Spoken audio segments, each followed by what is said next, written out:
wasn't expecting that one. Yeah, they're just the great. It's just so great. This is why it's so nice to not have makeup on. 5 minutes ago, a quiet storage facility in California unlocked a unit tied to Meghan Markle. What they found inside was not memorabilia, not furniture, but evidence of a plan years in the making. And tonight, the monarchy is bracing for the fallout. The opening of the unit and the California shockwave. Just after 6:30 a.m. on November 29th, while the California sky was still soft with its muted winter dawn, a single phone call set off a cascade of consequences neither coast was prepared to absorb. The call came from a quiet storage facility tucked along a narrow road near Montecito, the kind of place designed to be unnoticed, unhyped, and barely occupied except by retirees downsizing or families seeking temporary space between homes. But that morning, it was not anonymity that defined the building. It was a revelation. The facility manager, a man who had worked there for more than 20 years and claimed he had never once dealt with anything resembling scandal, phoned the legal representative overseeing a court-requested inventory check. The voice on the line was clipped, tense, and unusually alert for someone accustomed to mundane property lists. "We opened the unit, and you need to come now."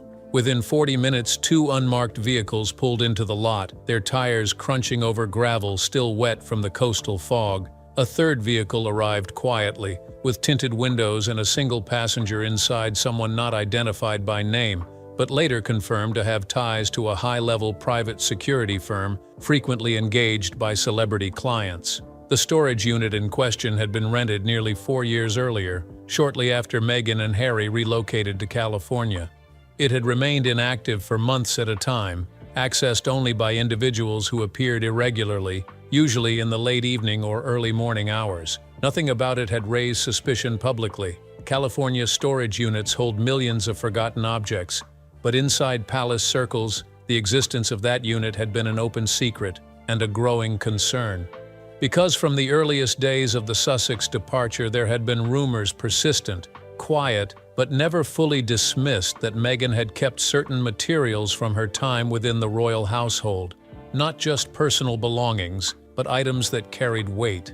Items that might, under the right or wrong circumstances, rewrite narratives, reignite scandals, or expose long-concealed tensions. And now, as the metal door rolled upward, and the cold fluorescent light spilled across the concrete floor, the truth no longer lived in rumor. It lived in boxes, stacks of them, heavy ones, labeled ones, unlabeled ones, and at least 5 marked in thick black pen with dates stretching back to 2018, 2019, and the early months of 2020, the period when everything changed for the Sussexes and for the monarchy itself.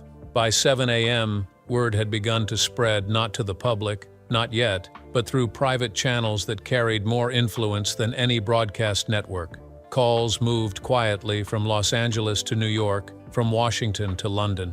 And inside the Royal Communications Office at Buckingham Palace, a senior advisor reviewing morning reports paused when he saw the flagged alert. The California unit opened. Preliminary contents significant. The palace rarely used that word unless the implications were profound. Within 30 minutes, the message reached Kensington Palace, where William's private secretary read it twice, then forwarded it directly to the Prince of Wales, who was preparing for a scheduled briefing. William, upon seeing the subject line, stopped mid-page, his expression tightening into the familiar seriousness that had come to define his role during moments of unexpected turbulence. He did not ask what was found. He asked how long they had until someone else did. Across Buckingham Palace, another reaction unfolded, quieter, heavier. King Charles had just finished a round of early morning updates when his senior advisor approached him with the news. Charles, weary from weeks of strained internal dynamics, closed his eyes briefly before responding. What did they find? His advisor hesitated. "We do not know yet, sir. But there were documents and recordings. Recordings." The word echoed through the room like a warning bell. At nearly the same moment, nearly 5,000 miles away in the Montecito foothills, Meghan herself was informed. She received the message while standing beside a kitchen window overlooking the hazy morning landscape. The reaction was immediate. A stillness, a deep inhalation, and a single whispered response. Already? Because despite the public image that she and Harry projected, controlled, polished, distant from the old world, they knew this moment could come. They had known since the day they left Britain, and they had prepared for it. But nothing prepared them for how fast it would move. Mid-morning, the boxes were being photographed, logged, and sealed for examination. The individuals overseeing the process moved with quiet urgency, aware that every item they handled had the potential to reshape not only the Sussex narrative, but the monarchy's stability. They opened the first box at 9:22 a.m. What they found inside changed everything. The first box opens, and the palace reacts. They opened the first box at exactly 9:22 a.m. Pacific time. No one in the room spoke as the lid lifted. Even the hum of the overhead light seemed to dim, as though the unit itself recognized the gravity of what was being revealed. Inside lay a stack of leather-bound journals, neatly arranged, each wrapped in a thin protective layer of archival paper. On the topmost journal, in Meghan's unmistakable, looping handwriting, were the words, "Winter Notes, 2019, 2019, the year the fractures began to show, the year internal conversations turned sharp, the year the monarchy shifted beneath everyone's feet." The inventory team exchanged looks, measured, cautious, professional, but beneath the surface, it was clear they understood what journals from that period could contain. Personal reflections, sensitive accounts, descriptions of meetings that had been reduced publicly to two-line palace statements. Whatever lay inside these pages, someone had once believed they were worth preserving far from British soil. The second layer of the box revealed something even more startling. Flash drives. Not one, not two, but an entire row of them. Each labeled only with a month and a year. No descriptions, no summaries, no hints. January 2020, February 2020, March 2020. The months leading to the infamous announcement. The months when Harry and Meghan were negotiating their exit.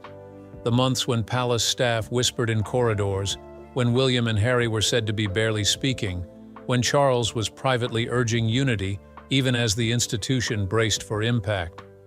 Beside the drives were several sealed envelopes, each embossed with the royal crest, a detail that chilled the room instantly, because envelopes bearing that crest were not given lightly, and they were never meant to sit in a California storage unit. One envelope bore a handwritten note, "Private correspondence. Keep secure." That phrase alone would have triggered alarm anywhere. Inside a storage unit, it was a crisis. The team lead made the call within seconds. This was no longer simply an inventory check. This was a high-level breach. Within minutes, the information reached London again, this time in sharper detail. The first report had used the word significant. The second used a different one, urgent. By early afternoon in the United Kingdom, the palace's crisis communications group had assembled in their underground briefing room, a space used only when the stakes were too high for standard protocol. Phones were swept. Devices were removed. The doors locked. The head of communications read aloud the preliminary summary transmitted from California. When he reached the line referencing leather-bound journals and royal crest envelopes, the room fell utterly silent. A senior advisor broke the silence with the question everyone feared. What if these contain private conversations, or internal disputes, or disagreements we never addressed publicly? Another advisor responded, "Then we will face a narrative we cannot control." That was the nightmare scenario, because since the day Meghan had left Britain, the palace had relied on silent, strategic silence, dignified silence, the kind the monarchy had always wielded to survive storms. But journals and recordings? Those could unmake silence in an instant, and no one felt the tremor more deeply than Princess Anne. When briefed later that afternoon, Anne listened without interruption, her arms crossed, her expression unreadable. But those who knew her well recognized the subtle tightening of her jaw, a sign of rising irritation, not at Meghan specifically, but at the chaos this moment could unleash. Anne had weathered decades of royal upheaval. She had watched scandals flare, fade, and reappear. She had seen how swiftly a private story became a public problem. But these private documents stored abroad were something entirely different. It suggested intention, planning, a long game. Her first question was sharp. Does Harry know? The advisor hesitated. We believe he will shortly. Anne exhaled slowly as if bracing herself. Meanwhile, across London, William received the briefing in muted tones. He did not raise his voice. He did not express shock. But his private secretary noted the way his gaze shifted, not angry, but calculating. Because William understood the truth better than most. If journals from those final months contained even a fraction of the tension rumored privately, the monarchy was about to enter a new winter, and the storm would not wait for them to prepare. The journals, the drives, and the secrets. No one expected. By mid-morning in California, the second box was opened.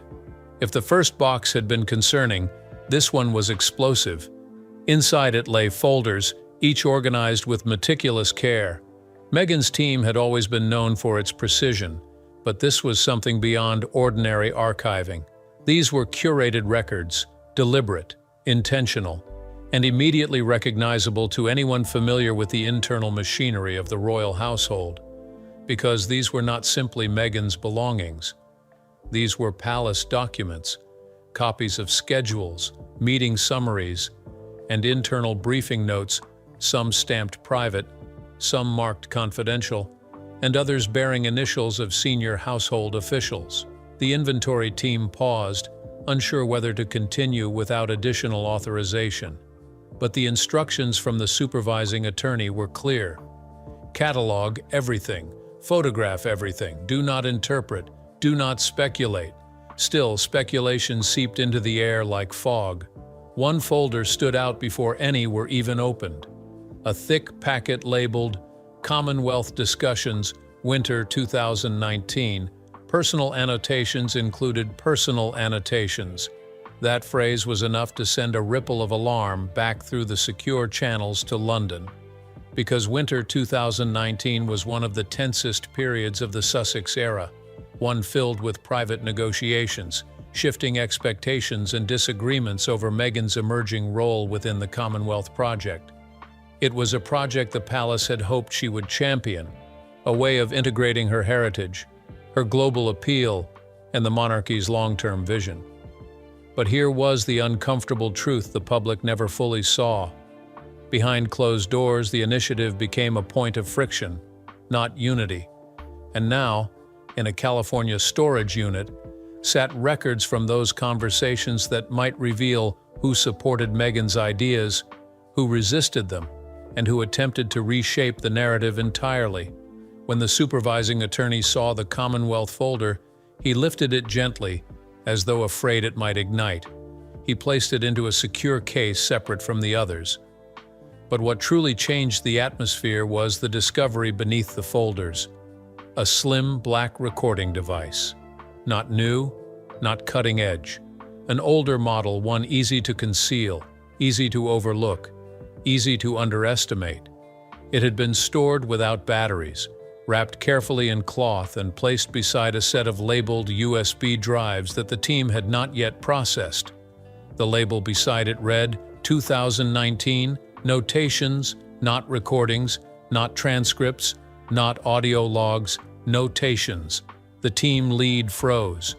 Everyone in the room understood instantly what that might imply. Were these recordings of conversations, voice memos, personal reflections, or the one scenario no one dared to articulate? Private palace meetings captured for personal protection? Whatever the truth, the discovery was significant enough that the team immediately halted further inspection. A red-level alert was sent through the legal network straight to London, where William, Charles, and Princess Anne were all flagged within minutes. Charles received the update first. He had been expecting bad news. He had not been expecting recordings. The king sat back in his chair, feeling a slow, heavy ache settle behind his eyes. The monarchy did not fear gossip or headlines. It had survived decades of those. What it feared were receipts, the kind that could reinforce what the public speculated but never confirmed. His first instinct was one of dread, not anger. What if these notes contained Catherine's name? What if they held details of conversations he believed were private? What if the device recorded moments of conflict the public had only guessed at? As he considered those possibilities, a deeper fear rose in him, one he rarely voiced even privately. Has Meghan always felt unsafe inside the institution? William's reaction was different, controlled, cautious, strategic. He knew recordings, if they existed, could reshape narratives that he had spent years stabilizing. He also knew the press would erupt the moment any detail leaked. Princess Anne's reaction, however, was the most striking. When she heard the phrase "recording device," she closed her eyes briefly, as if steeling herself. She had lived longer inside the monarchy than any of them. She knew that institutions were not undone by scandal, but by the evidence of scandal. Her response was sharp and immediate. Secure everything before someone else does. But the most sobering moment came when the California team opened the third box. Inside, they found something no one expected, something not tied to schedules, nor meetings, nor royal protocols. Several handwritten letters, addressed to Meghan, from people inside the palace, and one envelope, buried at the bottom, addressed in a hand the team instantly recognized: Diana.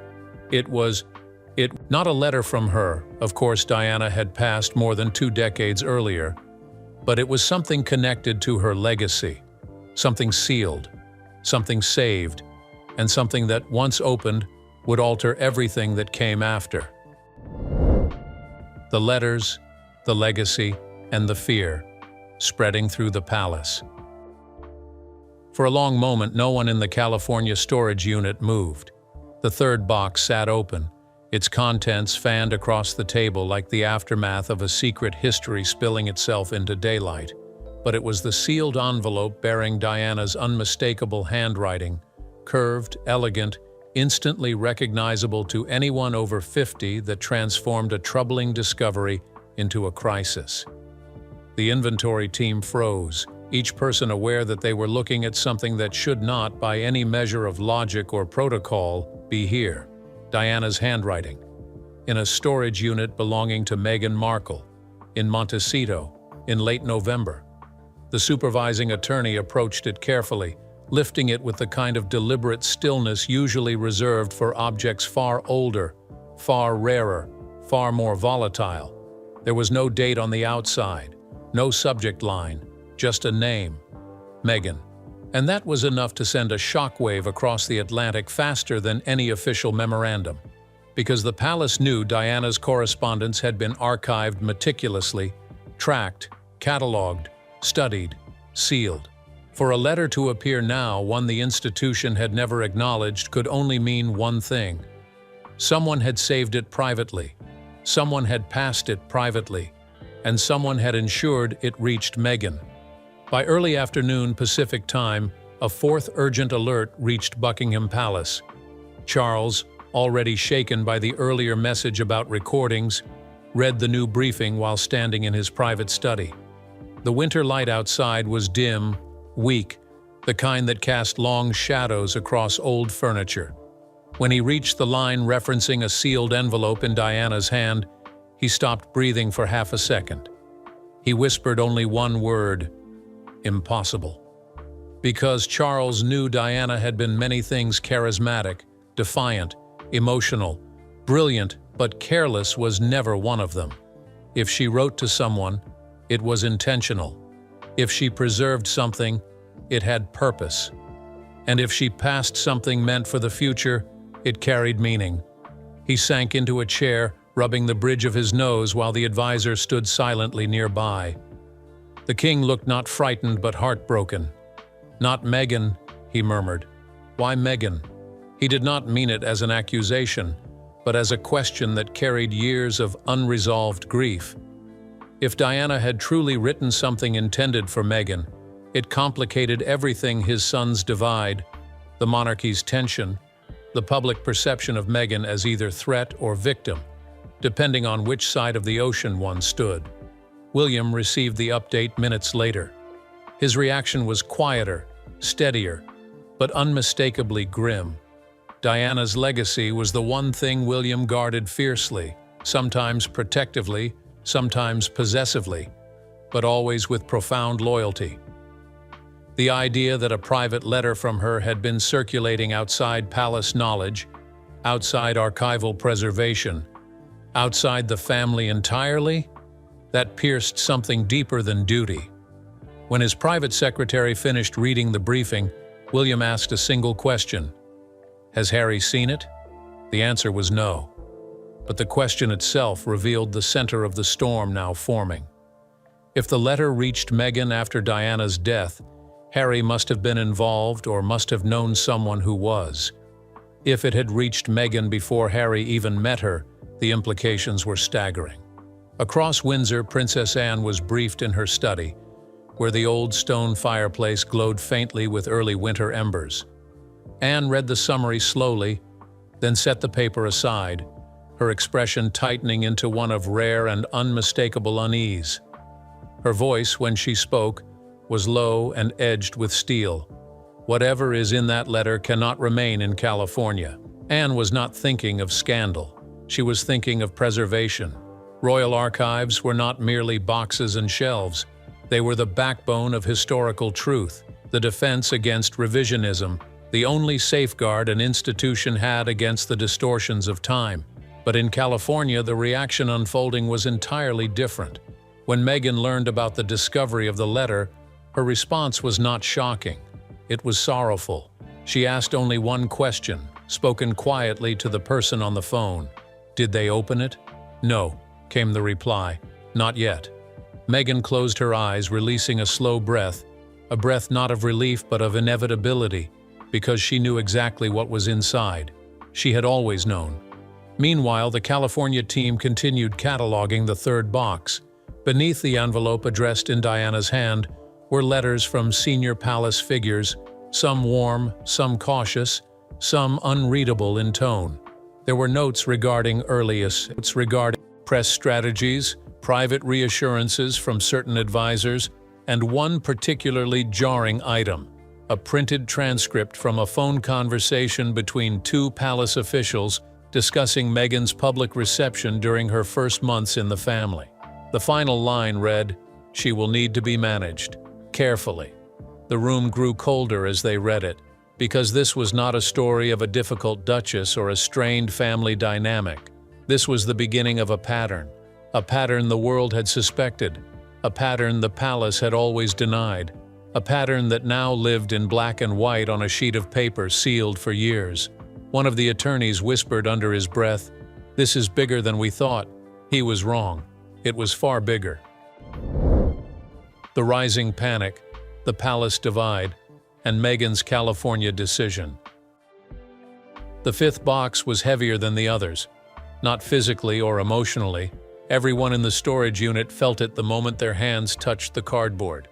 Something about its weight, its density, its deliberate organization suggested this was not another set of files or journals. This was a box of intention. At 10:48 a.m., they lifted the lid. Inside, stacked neatly like artifacts awaiting a museum curator, were binders marked with date ranges, each covering specific windows of Meghan's time inside the royal household. The earliest binder was labeled Summer 2017, Introduction Period. The next, Autumn 2017, Pre-engagement Notes. Then, 2018, Public Transition, 2019, Internal Correspondence, 2020, Exit Negotiations. Like chapters of a story the public believed they already understood, except none of this was the palace's version. These were Meghan's, her notes, her records, her preservation of the truth as she experienced it. The supervising attorney inhaled slowly, steadying himself before opening the first binder.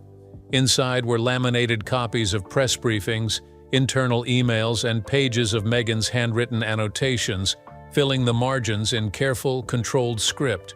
Certain phrases were underlined aggressively, others circled, some are marked with stars.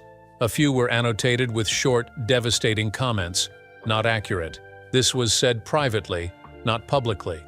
Why is the narrative shifting? But the binder that stalled everyone, the binder that made even the cameras feel intrusive, was labeled 2019. Communications Review. Inside were printed screenshots of private WhatsApp groups among staff, Slack messages, internal summaries of media tone, and correspondence about handling the growing public tension surrounding Meghan's coverage. No one expected what they found halfway through the binder. A thread between two senior palace aides, dated late autumn 2019, discussing strategic adjustments to Meghan's press visibility. One message read, "She is drawing too much focus again. We need to redirect the narrative." Another responded, "We have options. Keep this quiet." The team lead whispered, "This is the kind of language that starts inquiries." But the most jarring discovery came next, a folder containing prepared drafts of statements the palace never released. Some softened Meghan's image, some clarified misinformation, some defended her outright. None had been issued. Instead, the public only saw silence. The attorney closed the binder gently, visibly shaken. Meanwhile in London, the atmosphere had shifted from alarm to fear. Inside Clarence's house, King Charles held a closed-door meeting with two senior advisors. His voice was steady, but the tremor in his hands betrayed the internal earthquake he was navigating. He knew what the binders meant. He knew what the letter meant. He knew what recordings, if authenticated, would mean for the monarchy's future. Charles had always believed the public could forgive almost anything except hypocrisy, and the binders in California suggested a narrative different from the one the palace had constructed over the years. Not lies, not fabrications, but omissions. Calculated omissions, the kind that fractures trust. Across Windsor, Princess Anne was briefed again. She listened with a stillness that seemed carved from stone. Anne had defended the monarchy through every era of turbulence, from Diana's tumultuous years to Andrew's collapse to the Sussex departure, but this was different. This was a Trojan horse, a box of truths prepared quietly, stored privately, discovered accidentally. And Anne, ever the realist, understood the implications instantly. She spoke with her characteristic bluntness. "These are not souvenirs. These are safeguards." Charles flinched at that word when the phrasing reached him. Safeguards. Because if Meghan viewed these materials as protection, it meant she had entered the monarchy already believing she would one day need a defense. It was a damning realization. Meanwhile, William received a fuller briefing in Kensington Palace. And for the first time since this crisis began, he paced a habit he had inherited from Diana during moments of unbearable pressure. His concern was not solely about the press, not even about the monarchy's reputation. What troubled him most was Harry. Because if Meghan had preserved this material, Harry had to have known. Or worse, maybe he didn't. Both possibilities were catastrophic. If Harry knew, he had helped shield documents that could destabilize the monarchy. If he didn't know, then Meghan had built a parallel narrative entirely separate from him. Either scenario threatened the fragile equilibrium William had spent years trying to maintain. But in California, the emotional landscape was entirely different. When the attorney delivered a second update to Meghan, she listened quietly, a calmness settling over her that seemed almost unnatural given the magnitude of the revelations. She asked only one question: "Have they seen the last box? Last box?" The attorney frowned. "We've opened 5.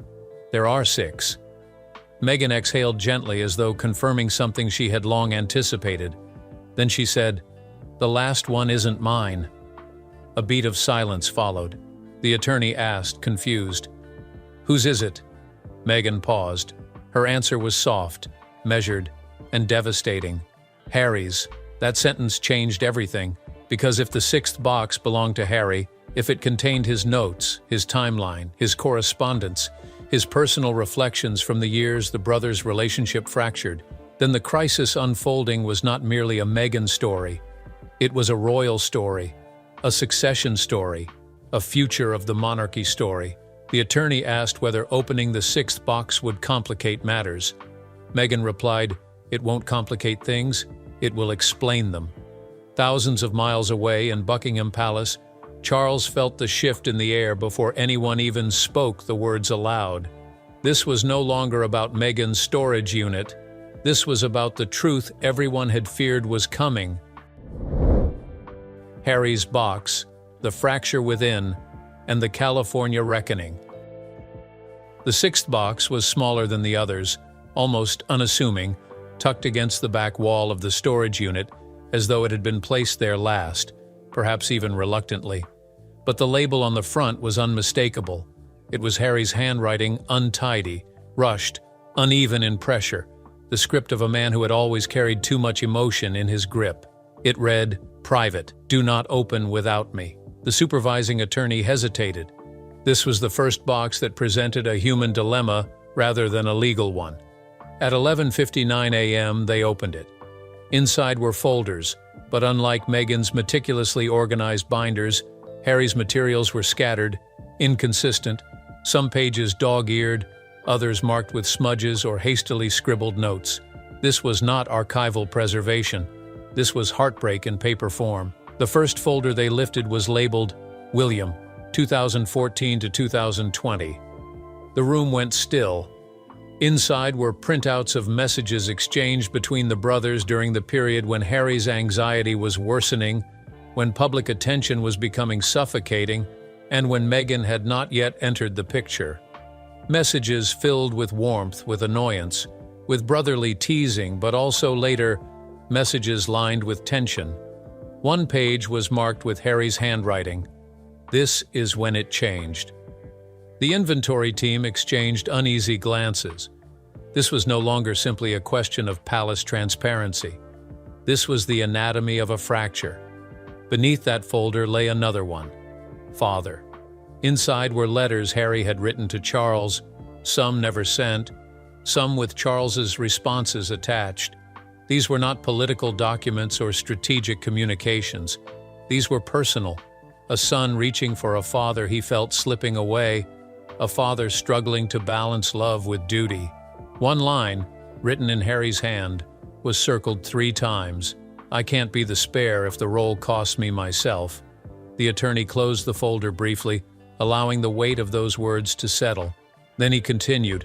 The next set of documents were notes Harry had taken during meetings in which he felt sidelined, meetings where decisions about Meghan's role were made without him present, where he recorded in detail the growing sense that the monarchy saw him not as a man building a family, but as a variable to be managed. A yellow sticky note attached to one page read, "No one asked what this feels like," but it was the envelope at the bottom of the box that silenced the room entirely.